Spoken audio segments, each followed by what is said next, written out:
So 2013 Pathfinder with the V6 in it, 3.5 V6 Pathfinder. So basically what it was doing was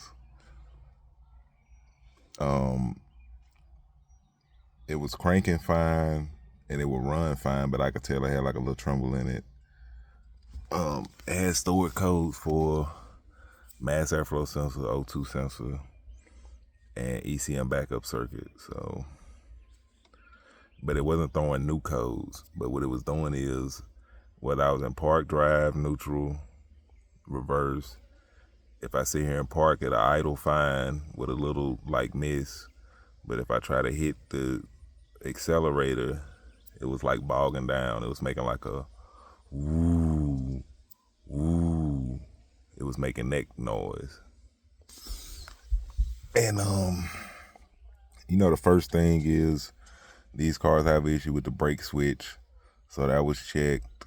They have an issue with mass airflow sensor, O2 sensors. Though all those were replaced. I put 3 mass airflow sensors in the truck. I replaced the O2 sensor, and it ran a little bit better, but I could tell like once it warmed up, it still had it was still weak. So I removed the O2 sensor and unplugged it, and voila, the O2 sensor on the front of the engine, I removed it, and I was able to rail the gas. I was able to go up and down the street.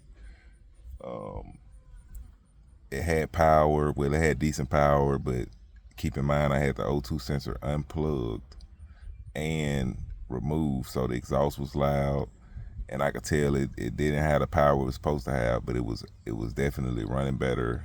I was able to read RPMs up past 4,000. Before I couldn't even get the RPMs to 1,500 to 2,000. But usually when you have a Clogged Catalytic converter, it's hard to crank.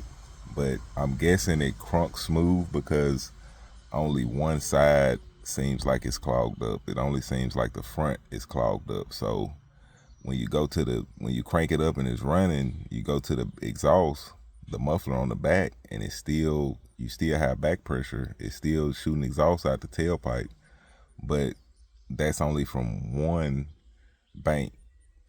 The other bank was clogged, so it was kind of misleading diagnosing the Clogged Catalytic converter.